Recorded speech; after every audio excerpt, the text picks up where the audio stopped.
ngarane ngaju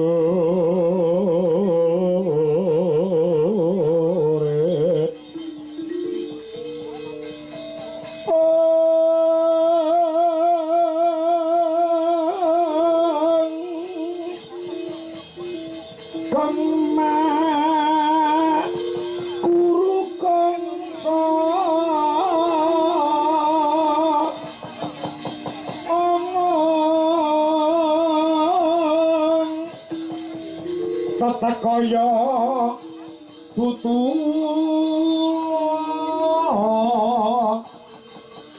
parapa wiping turangga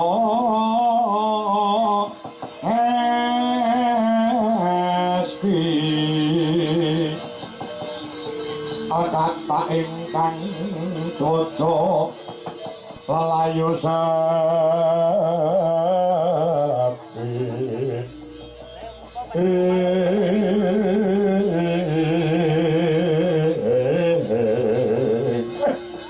Ndara Anoman ya Petro waja Ndara Senggono ya Bagong jangan dugi mriki mau tidur enak ya sama aku terus dening ramamu ki iso malah Badranaya supaya gampang iku utawa memanuki marang lakuning bentuk garing kang sato Bagong oh marang mring negara Wastina yen ana sambi kalane sing ana alangane Anoman ing minangka dadyasana ngayomi marang keselamatan Petro matur nuwun nggih Gus dina samane Petro badhe dipun pejahi dening Wadyabala ing segelar semapan nyerang tumbahe nganti kaya jati ngarang nika kae sapa Petro Wadyabalanipun jati sampurna pendhita anyar sing dadake ngetokke piwulang-piwulang sing sesat mosok Semar arep dipateni kula anake lanang mboten nrimake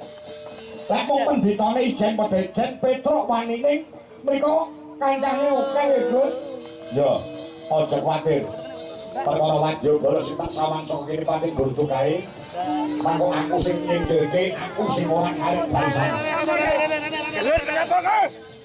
sampun ngantos slendro raosipun geden kita samangke mangsa bodho ya Wadyabalane tak singgirke nenek nganti Peremban Begawan Songo jati sampurna sing maju kowe sing nandi nggih nang singgirke Wadyabalane kaya pendhitane sing kaya kula ya Bang, maju. Anda kayu ke kono nggih. Ayo. Nggih Sang Rama daya aku.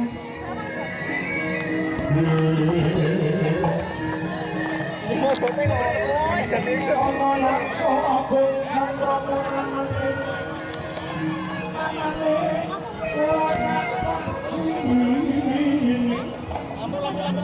lampu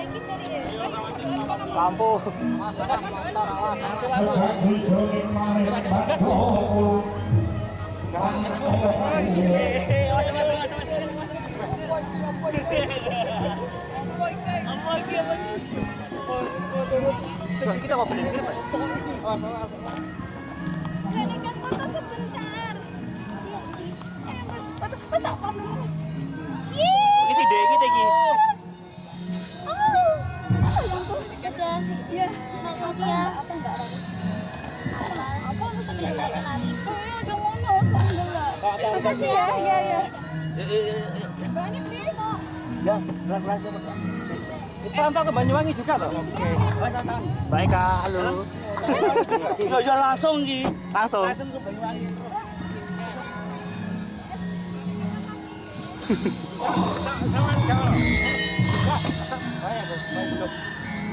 Langsung nang Banyuwangi malam hari ini. Udah lah yuk.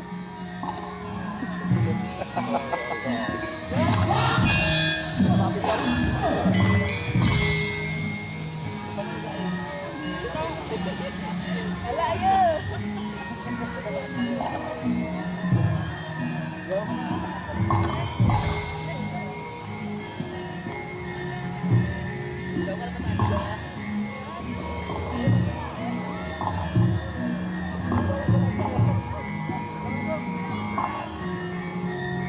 Ayo Banyuwangi.